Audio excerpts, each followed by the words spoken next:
Hello students, welcome to our YouTube channel AKMT course. आज मैं class 10th का chapter 6 triangles का theorem 6.5 को सॉल्व करने वाला हूं। आइए इसको सॉल्व करते हैं।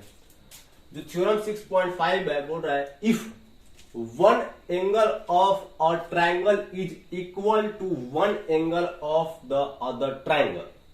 इसका कहने का मतलब यह है कि कोई दो ट्रायंगल है, ठीक है ना। यहाँ पर देख सकते हैं एक ट्रायंगल है ABC और दूसरा ट्रायंगल है DE, ठीक है ना। तो पहले लाइन में ये कह रहा है कि कोई एक एंगल, ट्रायंगल में तीन एंगल होते हैं, इस तीनों एंगल में से कोई एक एंगल इक्वल है इस ट्रायंगल के करस्पॉन्डिंग एंगल से, ठीक है ना। यहां पास करस्पॉन्डिंग नहीं लिखा है, लेकिन आपको करस्पॉन्डिंग एंगल को ही इक्वल दिखाना है, ठीक है ना, क्योंकि करस्पॉन्डिंग एंगल्स ही इक्वल होते हैं, ठीक। जैसे ABC तीनों के एंगल, ठीक है, मतलब एंगल A एंगल B, तो आप कोई सा भी एक एंगल इसमें से चूज कीजिए, ठीक है ना। जैसे मैं चूज कर रहा हूं एंगल A, तो एंगल A का जो करस्पॉन्डिंग एंगल है इस ट्रायंगल में एंगल D, ये दोनों एंगल क्या है, इक्वल है, ठीक है ना। पहला लाइन में कह रहा है, बोल रहा है कि if one angle of a triangle is equal to one angle of the other triangle, ठीक है ना। मतलब यदि कोई एक ट्रायंगल का एंगल, है ना, मतलब एक ट्रायंगल का कोई एक एंगल, ठीक है ना, इक्वल है किसी दूसरे ट्रायंगल के एक एंगल से, ठीक है ना। तो अब इसका वाला इसको मत ले लीजिए, ठीक है ना, ले सकते हैं, ठीक है ना, ऐसा नहीं कि नहीं ले सकते हैं, लेकिन जिस हिसाब से मैं फिगर बनाया हूं ना उस हिसाब से आप करस्पॉन्डिंग एंगल सी लीजिए, ठीक है ना। जैसे एंगल ए के करस्पॉन्डिंग एंगल डी है, ठीक है ना। अगर ऐसे लेंगे, जब मैं कंस्ट्रक्शन करूंगा ना तो बहुत ज्यादा कंफ्यूजन होगा, ठीक है ना। इसलिए आपको ऐसे ही ट्रायंगल बनाना है और ऐसे ही आपको एंगल दिखाना है, ठीक है ना। जैसे पहले लाइन में बोल रहा है कि इस ट्रायंगल का एक एंगल, जैसे एंगल जो A है वो इक्वल है दूसरे वाले ट्रायंगल यानी DEF वाले ट्रायंगल के एंगल D से इक्वल है, ठीक है ना। तो पास में लिखूंगा एंगल गिवन डाटा में एंगल A जो है वो इक्वल है एंगल D से, ठीक है ना। पहले लाइन में कह रहा है इस ट्रायंगल का कोई एक एंगल, मैंने इसको ले लिया, इक्वल है इस ट्रायंगल कोई एक एंगल से, ठीक है ना। केवल एक एंगल इक्वल है, ठीक है ना। चलिए उसके बाद बोल रहा है एंड आगे बोल रहा है the sides including these angles are proportional. इसका मतलब समझिए एंगल A और एंगल D के इंक्लूडिंग कौन कौन सा साइड है। तो पहले एंगल A के इंक्लूडिंग देखते हैं, तो एक ये वाला साइड है, ठीक, AB साइड है, ठीक है ना। दूसरा क्या है, AC साइड है, ठीक है ना, दो साइड, ठीक है ना। अब ये जो दोनों साइड है, ठीक है ना, ये जो दोनों साइड है वो प्रोपोर्शनल है इस वाले ट्रायंगल के जो एंगल के इंक्लूडिंग साइड से, ठीक है ना। मतलब ये वाला एंगल का एंगल D का मतलब नजदीक कौन सा साइड है, या फिर एंगल D है वो कौन से साइड से सटा हुआ है, DE से सटा हुआ है और DF से सटा हुआ है। तो कहने का मतलब ये है कि जो AD है ना वो प्रोपोर्शनल है, मतलब प्रोपोर्शनल का AD अपॉन में DE, ठीक है ना। प्रोपोर्शनल मतलब यही तो होता है, ठीक है ना। AD अपॉन में DE equal to AC upon में DF, ठीक है ना। अगर मैं आसान भाषा में समझाऊं तो इनका साइड्स का जो रेशियो है, ठीक है ना, वो इक्वल है, ठीक है ना। मतलब एंगल के ये दोनों एंगल है, ठीक, एंगल इन दोनों एंगल के जो सटे हुए साइड से, ठीक है ना, इन साइड्स का जो रेशियो है वो इक्वल है, ठीक है ना। उसी को यहां पास प्रोपोर्शनल दे दिया, ठीक है ना। थोड़ा सा क्या है कि थोड़ा कंफ्यूज करने के लिए प्रोपोर्शनल दे दिया, ठीक है ना। लेकिन अगर आसान भाषा में कहूं तो इन दोनों का जो साइड्स का रेशियो है वो क्या है, इक्वल है, ठीक है ना।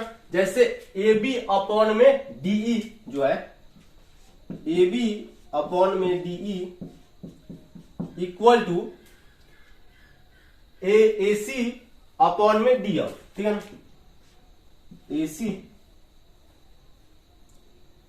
अपॉन में DF, ठीक है ना, AC अपॉन में DF, ठीक है ना। यही चीज कहना चाहता है, ठीक है ना, कि the sides including this angles, including मतलब समझिए कि इस एंगल के नजदीक कौन सा साइड है, ठीक है ना, या फिर ये जो एंगल है वो कौन से साइड से सटा हुआ है, ठीक है ना।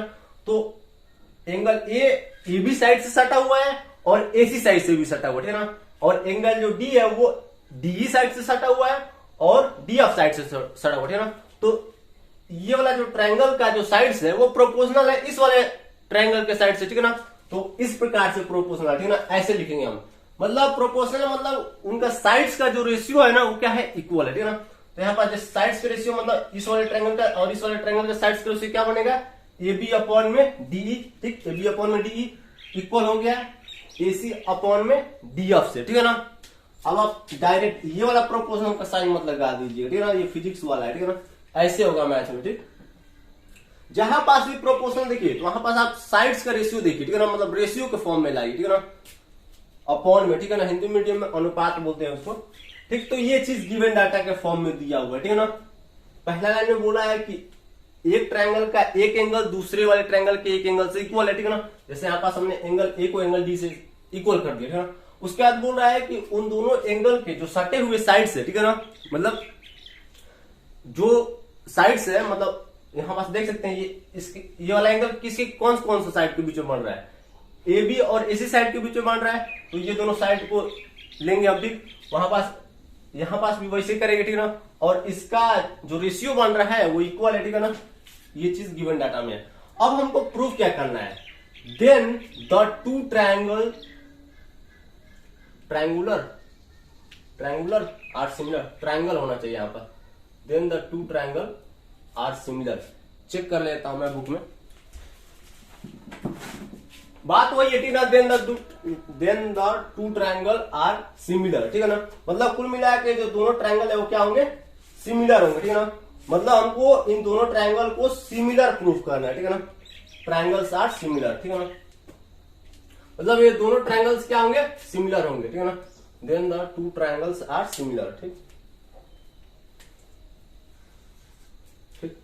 मतलब अगर ऐसा होता है कि कोई दो ट्रायंगल का एक एंगल इक्वल है और उनके साइड्स का जो रेशियो है वो इक्वल है, तब वो जो दोनों ट्रायंगल होते हैं वो क्या होते हैं, सिमिलर होते हैं, ठीक है ना। मतलब ये चीज गिवन डाटा में दे दिया और हमको प्रूफ ये करना है, टू प्रूव में कि जो दोनों ट्रायंगल है, ठीक है ना, यानी triangle A B C, triangle A B C similar होंगे ट्रायंगल डीईएफ के साथ, डीईएफ के साथ, ठीक। मतलब सिमिलर प्रूफ करना है, ठीक है ना, प्रूफ कर देंगे, ठीक। उससे पहले कुछ कंस्ट्रक्शन करेंगे, ठीक है ना। इसको मैं मिटा देता हूं, ये चीज मैं समझाने के लिए लिखा हूं। अब कंस्ट्रक्शन में हम क्या करेंगे, देखिए ये छोटा वाला ट्रायंगल है, ये बड़ा वाला ट्रायंगल है, ये तो आपको दिखे रहा है ना। तो जितना ए बी है ना, जितना ए बी है, मतलब जितना ए बी का जो लेंथ होगा उतना ही लेंथ इस डीईएफ ट्रायंगल में लेंगे, ठीक है ना। कैसे, जैसे मैं एक पी पॉइंट ले रहा हूं डी साइड पर, ठीक है ना, डी साइड पर, और एक मैं क्यू पॉइंट ले रहा हूं डीएफ साइड पर, और ये जो डीपी है वो इक्वल है एबी से, और ये जो एसी है वो इक्वल है डीक्यू से, और मैं इसको मिला दे रहा हूं, ठीक है ना। तो हम यहां पास कंस्ट्रक्शन में चीज लिखेंगे, देखिए मैं पूरा तो नहीं लिख सकता जो मैं किया हूं, लेकिन मैं जो मेन चीज है वो जरूर लिख सकता हूं। कंस्ट्रक्शन आपको मैं बताया तो आपको कैसे लिखना है। सबसे पहले लिखिएगा, draw a point P on D side and Q on DF side and join PQ such that AB equal to DP and AC equal to DQ, ठीक है ना। कहने का मतलब ये है कि हमने एक P पॉइंट लिया है DE साइड पर कुछ इस प्रकार से कि जितना हमारा AB है उतना ही हमारा DP है, ठीक, और जितना हमारा AC है उतना ही हमारा DQ है, जितना हमारा AC है उतना ही हमारा DQ है, ठीक ठीक। उसके बाद हम क्या किए हैं, ज्वाइन कर दिए हैं PQ को, ठीक है ना, एंड ज्वाइन PQ, ठीक है, PQ को ज्वाइन कर दिया, ठीक है ना। ताकि PQ को मैं इसलिए ज्वाइन किया हूं ताकि यहां पास भी एक ट्रायंगल बने, DPQ ट्रायंगल बने, ठीक है ना। तो हमने एक कंस्ट्रक्शन किया, ठीक है ना। आपको बाकायदे पूरा एक लैंग्वेज के फॉर्म में लिखना, ठीक है ना, जो आपने किया है। मैं मेन चीज लिख दिया हूं कि हमने कंस्ट्रक्शन में इस प्रकार से किया है कि डीपी जो है, ये जो डीपी साइड उत्पन्न हुआ है इस ट्रायंगल में वो इक्वल है इस वाले ट्रायंगल के साइड से, ठीक है ना। अब प्रूफ करते हैं।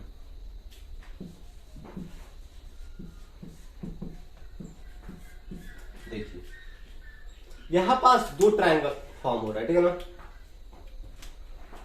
ए बी सी और D P Q.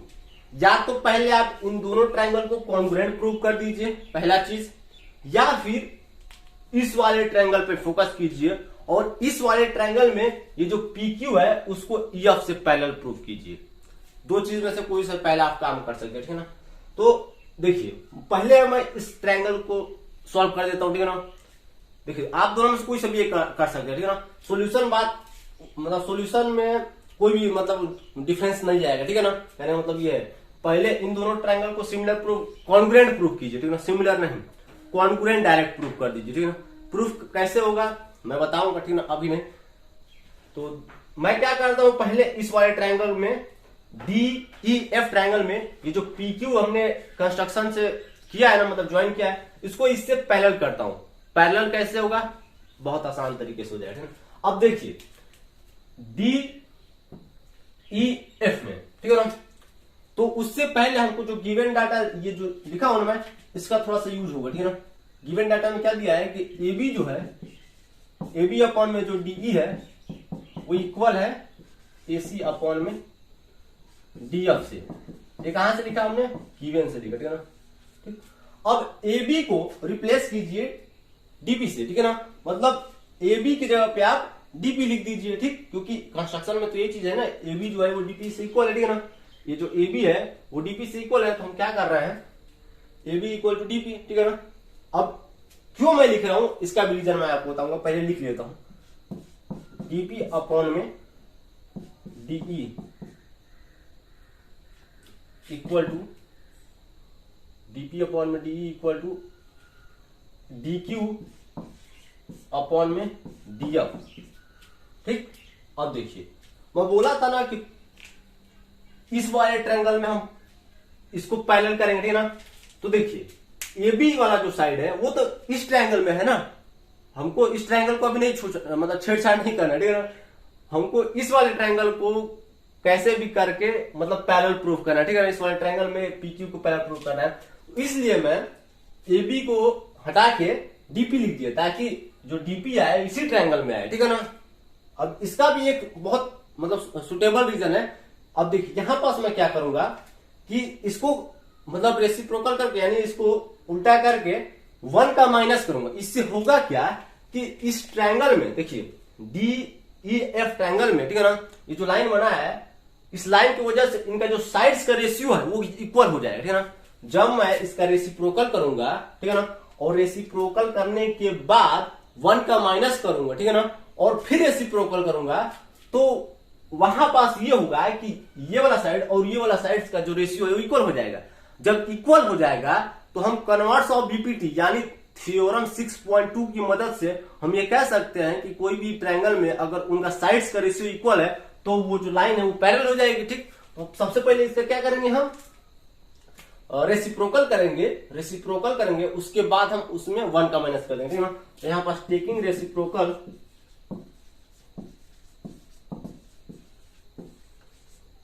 And subtracting 1 on both side, subtract पूरा लिख लीजिएगा 1 ऑन, ऊपर मैं लिख देता हूं बोथ साइड्स, ठीक है ना। कहने का मतलब है कि इसका रेसिप्रोकल कर रहा हूं और 1 माइनस कर रहा हूं, ठीक है ना। तो हो जाएगा डीपी अपॉन डीई माइनस 1, एक मिनट रेसिप्रोकल करना भूल गया, डीई अपॉन में डीपी हो जाएगा ना, ठीक, कोई दिक्कत।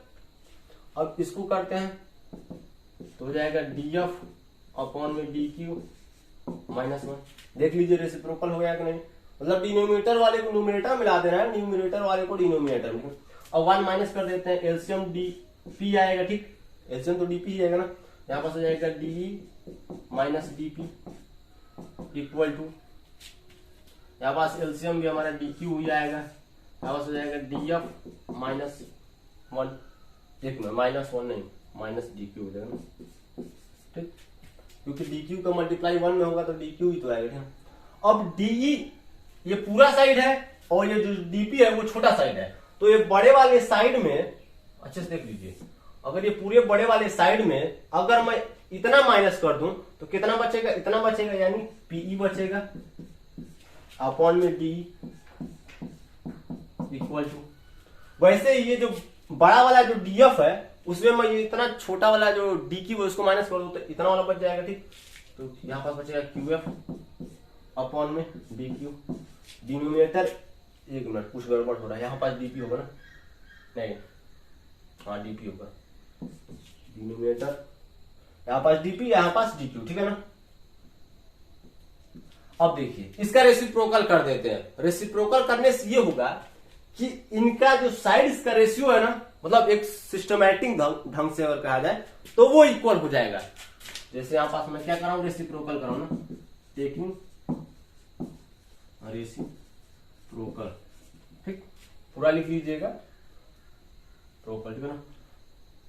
तो यहां पास हो जाएगा डीपी अपॉन में PE equal to D Q upon में क्यू एफ।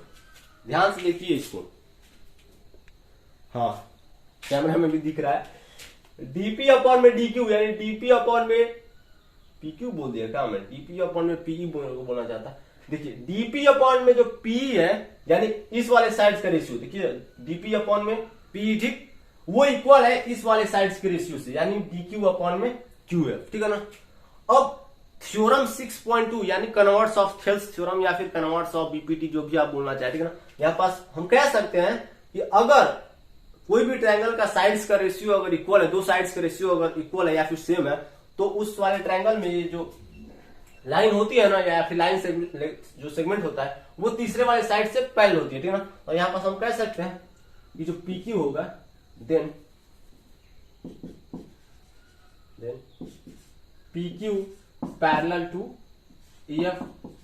रीजन आपको डालना पड़ेगा, देखिए मैं यहाँ पास कन्वर्ट्स ऑफ बीपीटी लिख देता हूँ और थ्योरम 6.2 भी लिख देता हूँ, दोनों लिख देता हूँ, ठीक है ना। क्योंकि मैं अपने पूरे वीडियो में मतलब जहां से सॉल्यूशन में स्टार्ट किया हूं, मतलब ये जो एक्सरसाइज 6.2 भी था उसमें मैं कन्वर्ट्स ऑफ बीपीटी ना बोल के मैं थ्योरम 6.2 ही बोल रहा हूँ, ठीक है ना। जो मेरा वीडियो शुरू से देख रहा है, ठीक है ना, उसको मालूम होगा कि मैं कन्वर्ट्स ऑफ बीपीटी ना बोल के थ्योरम 6.2 ही बोलते आ रहा हूँ, ठीक है ना। तो यहाँ पास मैं दोनों लिख देता हूँ। अब मैं सोचा हूँ कि अब इसको सुधारा जाए, ठीक है ना, क्योंकि बहुत लोगों को ये चीज नहीं समझ में आ रहा है कि थ्योरम 6.2 में है क्या। हाँ कन्वर्ट्स ऑफ बीपीटी कह दूंगा तो उन लोगों को थोड़ा बहुत समझ में आ जाए, ठीक है ना। कन्वर्ट्स ऑफ बीपीटी, बीपीटी यानी बेसिक प्रोपोर्शनैलिटी थ्योरम, और कन्वर्ट्स ऑफ थेल्स थ्योरम आप लिख सकते हैं। मैं जो शुरू से लिखते आ रहा हूं वो क्या लिखते आ रहा हूं, थ्योरम 6.2, ठीक है ना, थ्योरम 6.2 से हुआ, ठीक है ना। देखिए मैं दोनों लिख दिए इसलिए ताकि जो मेरा वीडियोस देखते आ रहा है शुरू से उसको ये समझ में आ जाए। आज जो न्यू लोग होंगे, मतलब कहने का मतलब है कि बहुत सारे स्टूडेंट्स ऐसे होंगे जो पहली बार देख रहे होंगे, उनके लिए कन्वर्ट्स ऑफ बीपीटी आपको बाकायदा लिखना पड़ेगा, ठीक है ना। थ्योरम 6.2 ना लिख के आप कन्वर्ट्स ऑफ बीपीटी लिख देंगे तो सही रहेगा, ठीक है ना। तो यहाँ पास जो PQ है वो पैरेलल हो गया EF से, ठीक है ना। ठीक, यहां तक तो ठीक है, स्क्रीनशॉट ले लीजिए, तब तक आगे का मैं सोल्यूशन करता हूँ। इसको मिटा देता हूँ। अब क्या करेंगे हम, अच्छा आप ये बताइए क्लास 9th में आपने पढ़ा था अगर दो लाइन पैरेलल है, अगर दो लाइन पैरेलल है, जैसे यहां पास PQ जो है EF से पैरेलल है, अगर उन दोनों पैरेलल लाइन को कोई एक लाइन इंटरसेक्ट करती है तो वहां पास क्या अल्टरनेट इंटीरियर फॉर्म होता है या फिर करस्पॉन्डिंग फॉर्म होता है या फिर अल्टरनेट एक्सटीरियर एंगल फॉर्म होता है। मतलब कहने मतलब ये है कि आपने क्लास 9th या फिर 8th में पढ़ा था कि जब भी कोई दो पैरेलल लाइन को कोई भी एक ट्रांसवर्जल लाइन इंटरसेक्ट करती है, ठीक है ना, तो वहां पास alternate interior angles, alternate exterior angles या फिर करस्पॉन्डिंग एंगल्स, मतलब बहुत सारे एंगल्स वहां फॉर्म होते हैं, ठीक है ना। अब यहां पास मैं आपको दिखाता हूं कैसे दो लाइन पैरेलल है और कैसे।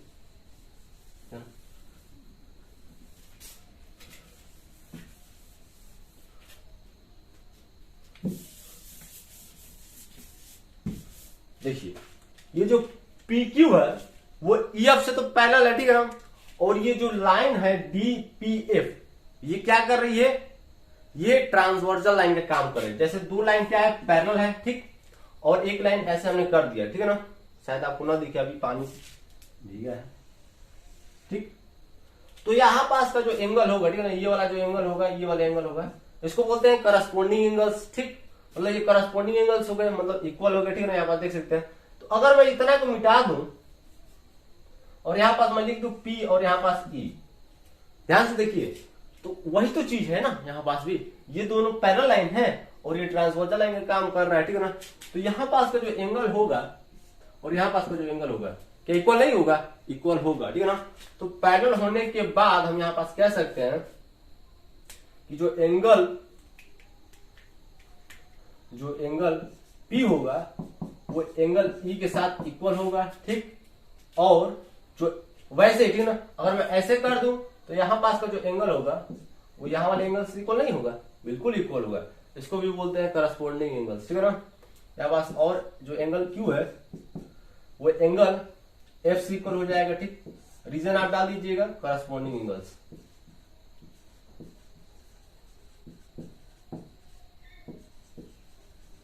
ठीक। ये सारे के सारे क्या है? करस्पॉन्डिंग एंगल्स है, इसलिए इक्वल हो गया, ठीक है ना।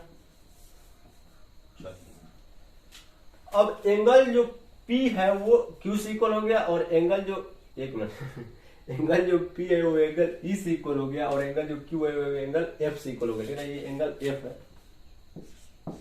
ठीक। अब आगे का सोल्यूशन क्या हो, ठीक है। आगे का सोल्यूशन कुछ नहीं होगा, मैं बोला था ना, या तो पहले इस वाले ट्रायंगल में इसको पैरेलल प्रूफ कर दीजिए, पैरेलल प्रूफ कर दिया। पैरेलल प्रूफ करने के बाद ये जो चीज निकला उसको भी लिखना जरूरी है क्योंकि इसका भी यूज होना है, ठीक है। अब उसके बाद इन दोनों ट्रायंगल को हम क्या करेंगे? कॉन्ग्रुएंट प्रूफ करेंगे, ठीक है ना। इससे होगा क्या? इससे कुछ नहीं होगा। कॉन्ग्रुएंट जब हम प्रूफ कर देंगे ना तो एंगल बी जो है एंगल पी के साथ इक्वल हो जाएगा बाई सीपीसीटी, और एंगल जो सी है वो एंगल क्यू के साथ इक्वल हो जाएगा बाई सीपीसीटी। तो यहां पर हम क्या कर रहे हैं, इसके बाद है इधर, ठीक है ना, in triangle A B C and triangle D P Q ना, डी पी क्यू, शायद आपको ना दिख रहा हो, क्वालिटी बढ़ा लीजिएगा। दोनों ट्रायंगल में, एबीसी ट्रायंगल और डीपीक्यू ट्रायंगल में, ठीक है ना, यहाँ पर डीपीक्यू लिखा, ध्यान से देखिएगा। ये जो एबी साइड है वो डीपी साइड से इक्वल है, एबी इक्वल टू डीपी, ठीक। रीजन मैं बताता हूं। और ये जो एसी साइड है वो डीक्यू साइड से इक्वल है, एसी जो है वो डीक्यू से इक्वल है, ठीक है ना। यहां पास कंस्ट्रक्शन में यही चीज तो हमने किया है, कंस्ट्रक्शन में यही चीज किया है कि जितना एबी है उतना डीपी है और जितना हमारा एसी है उतना हमारा डीक्यू है। देख लीजिए कंस्ट्रक्शन में, ठीक। यहाँ पास आपको रीजन डाल देना है बाई कंस्ट्रक्शन, ठीक है। अब देखिए गिवन डाटा में हम एक चीज लिखे हैं कि एंगल ए और एंगल डी क्या है? इक्वल है, ठीक है ना। एंगल ए जो है वो एंगल डी के साथ इक्वल है, गिवन। यहाँ पर ध्यान से देखिए ना, एंगल ए जो है एंगल डी के साथ इक्वल है। तो कौन सा कॉन्ग्रुएंसी रूल के तहत ये वाला जो दोनों ट्रायंगल है कॉन्ग्रुएंट हो गया?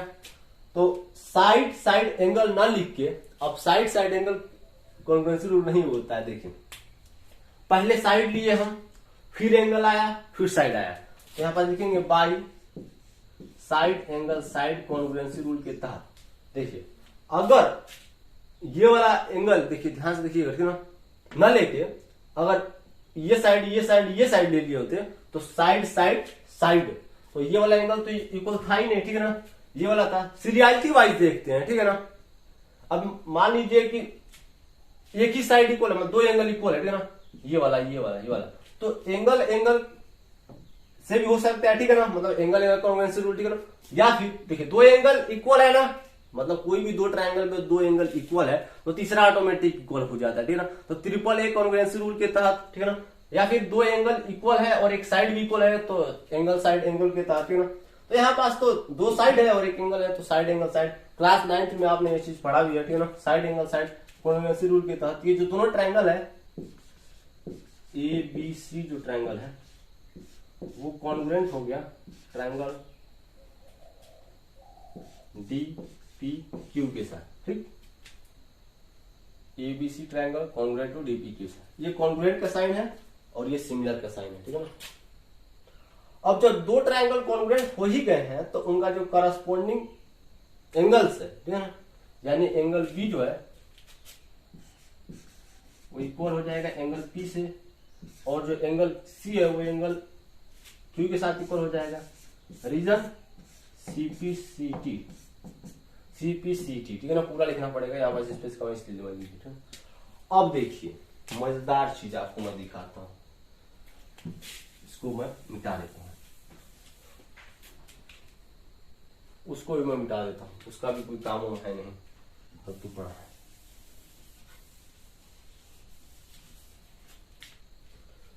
यहाँ पास ई था ना,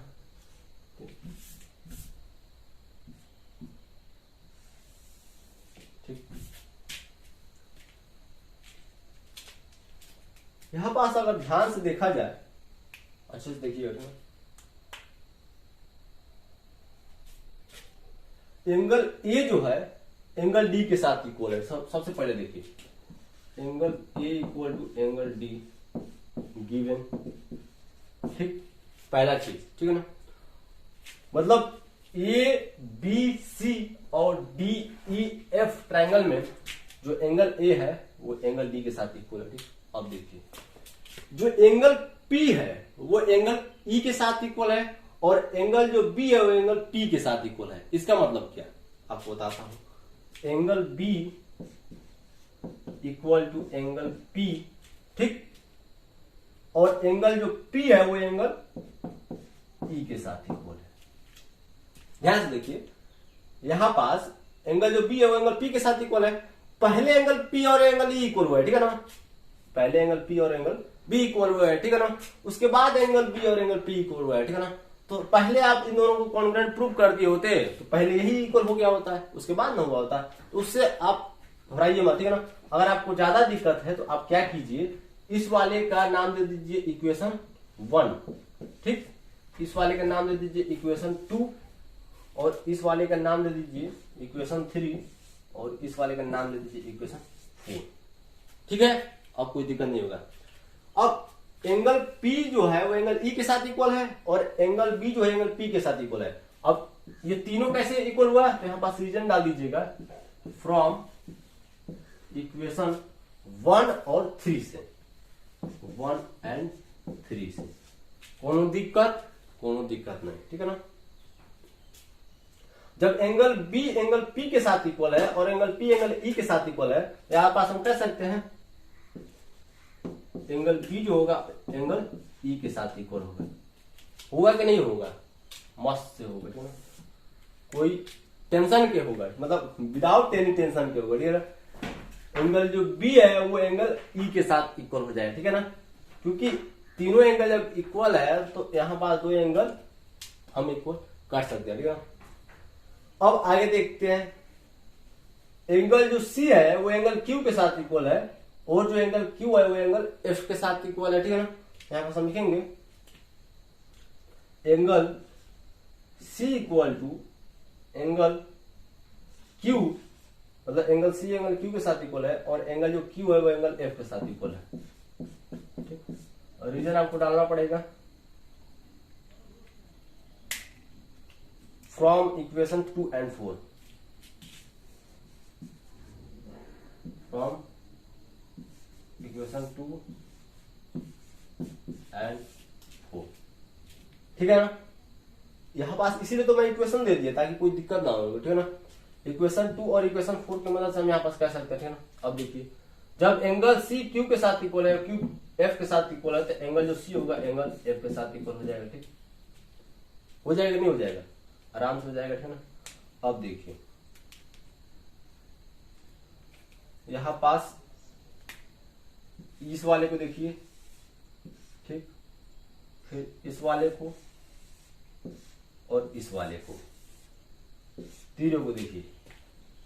अब ए बी सी ट्रायंगल और डी ई एफ ट्रायंगल में, ए बी सी ट्रायंगल और डी ई एफ ट्रायंगल में, बड़े बड़े ट्रायंगल में और छोटे ट्रायंगल में देखिए, इन दोनों ट्रायंगल में ये जो एंगल ए वाला है वो एंगल डी के साथ इक्वल है, ठीक, एंगल जो बी है वो एंगल ई के साथ इक्वल है, ठीक, ये दोनों इक्वल हो गए, ठीक है ना। और जो एंगल सी है वो एंगल एफ के साथ इक्वल है, ठीक। तो हम यहां पास कह सकते हैं कि बाई एंगल, ये भी एंगल है, ठीक है ना, मतलब एंगल एंगल एंगल, मतलब बाई एंगल एंगल सिमिलैरिटी के तहत ये जो दोनों ट्राइंगल है वो क्या हो गए, सिमिलर हो गए, ठीक है ना। यहां पास हम रीजन डालेंगे, इस पेज को मैं यहां पास से मैं लिखना स्टार्ट करता हूं, by angle angle angle angle angle similarity से लिखा हूं क्योंकि हमने तीनों एंगल्स को इक्वल प्रूफ किया है ना। यहां पास देख सकते हैं दोनों ट्राइंगल का जो तीनों एंगल है उनको इक्वल प्रूफ किया है, तो by angle angle angle similarity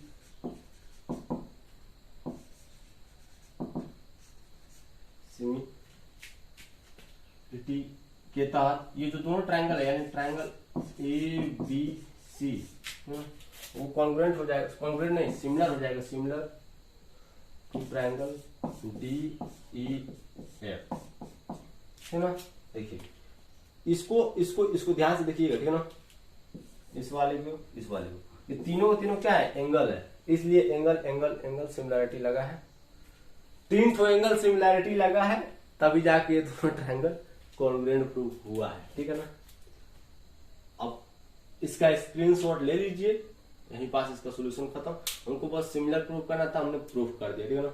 इसका यूज आपको होता है, इस वाले को बोलते हैं हम side angle, side angle side similarity